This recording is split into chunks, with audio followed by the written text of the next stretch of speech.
Assalamualaikum warahmatullahi wabarakatuh.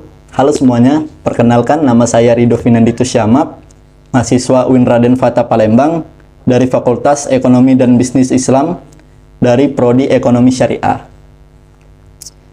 Kali ini saya akan menjelaskan tentang materi asuransi syariah. Asuransi syariah adalah usaha tolong-menolong dan saling melindungi di antara para pesertanya, yang penerapan operasional dan prinsip hukumnya sesuai dengan syariat Islam. Tanpa bermaksud mendahului takdir, asuransi dapatlah diniatkan sebagai ikhtiar persiapan untuk menghadapi kemungkinan terjadinya resiko. Selanjutnya, sejarah asuransi syariah. Dalam Islam, konsep asuransi itu bukanlah suatu hal yang baru, karena sudah ada sejak zaman Rasulullah SAW, yang sering disebut juga sebagai akilah.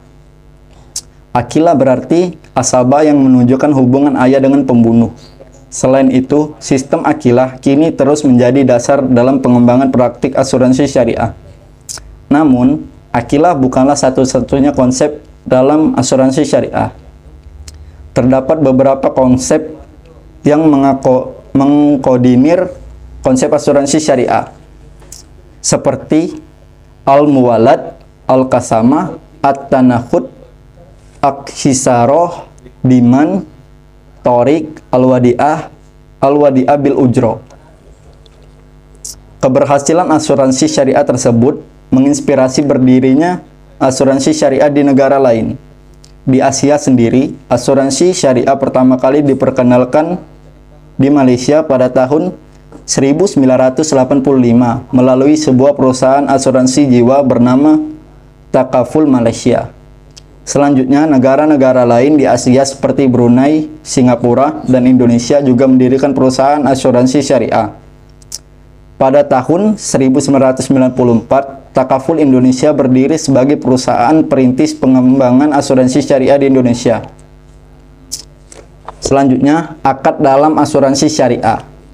Akad yang digunakan dalam asuransi syariah yaitu akad tabaru, hibah, atau tolong-menolong.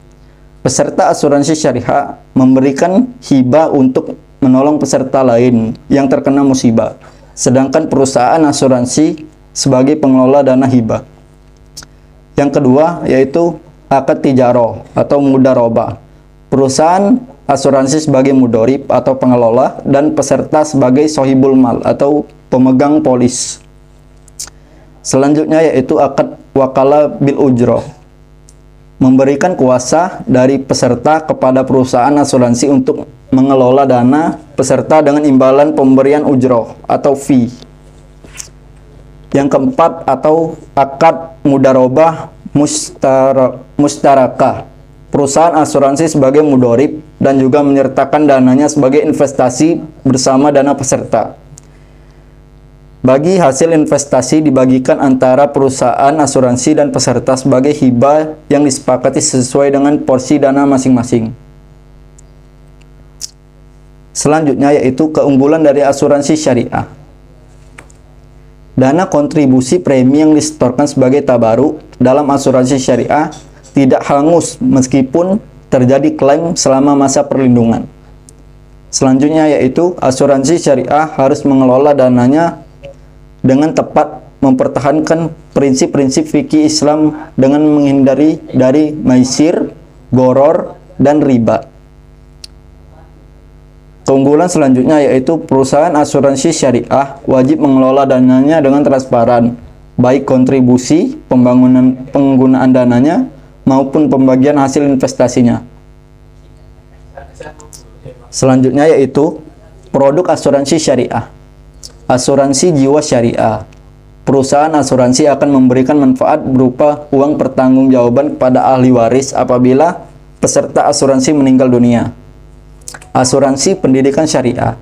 Dana pendidikan akan disepakati dan diberikan kepada penerima atau anak sesuai dengan jenjang pendidikan. Asuransi kesehatan syariah. Asuransi yang memberikan santunan atau penggantian jika peserta asuransi sakit atau kecelakaan. Asuransi dengan investasi syariah. Dalam investasi ini dialokasikan untuk dana tabaruk dan sebagian dialokasikan sebagai investasi peserta. Selanjutnya yaitu asuransi kerugian syariah. Asuransi yang memberikan ganti rugi kepada tertanggung jawab atas kerugian harta benda yang dipertanggungjawabkan.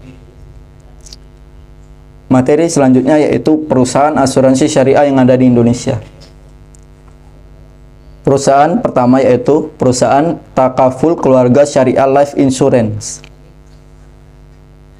Perusahaan kedua yaitu Allianz Syariah Indonesia. Yang ketiga Prudensial Syariah Indonesia. Yang keempat Asuransi Syariah Manulife. Yang kelima AIA Sakinah Assurance. Keenam Asuransi Sinarmas Syariah. Yang keenam Bumi Putra Jiwa Syariah. Selanjutnya yaitu perbedaan antara asuransi syariah dan asuransi konvensional. Secara prinsip, asuransi syariah menggunakan prinsip sharing risk, di mana peserta saling menanggung antara peserta satu dan peserta lainnya. Asuransi syariah konvensional menerapkan prinsip transfer of risk, di mana peserta mengalihkan risiko kepada perusahaan asuransi yang bertindak sebagai penanggung jawab sepenuhnya. Secara kepemilikan dana, asuransi syariah, dana sepenuhnya dimiliki bersama, dan perusahaan asuransi hanya berdiri sebagai pengelola dan mengedepankan transparansi. Secara konvensional, perusahaan memiliki hak penuh atas alokasi dana dan investasi peserta asuransi. Dari segi bentuk investasi, tidak akan menginvestasikan dana peserta ke instrumen investasi yang bertentangan dengan prinsip syariah, seperti mengandung unsur judi, suap, dan haram. Sedangkan asuransi konvensional bebas menginvestasikan dana peserta ke seluruh instrumen investasi yang tidak terbatas pada ketentuan syariah. Dari segi klaim, mengedepankan prinsip sharing risk atau tolong-menolong. Maka dana klaim dapat dicairkan di tabungan bersama sehingga tidak mempengaruhi keuntungan perusahaan. Sedangkan untuk asuransi konvensional, dana dipertanggungkan di depan langsung dari perusahaan. Asuransi yang didasari oleh perbandingan risiko serta modalnya. Dari segi pemegang polis, asuransi syariah dapat dipegang dan didaftarkan untuk satu keluarga, sehingga seluruh keluarga bisa mendapatkan manfaat dari polis tersebut. Sedangkan asuransi konvensional hanya diperbolehkan bagi satu orang saja.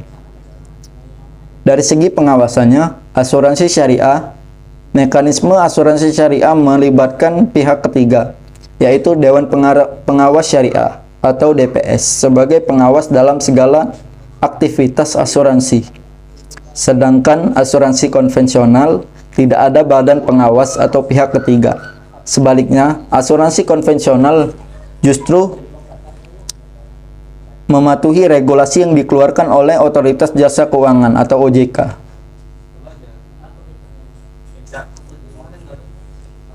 Itulah yang bisa saya sampaikan.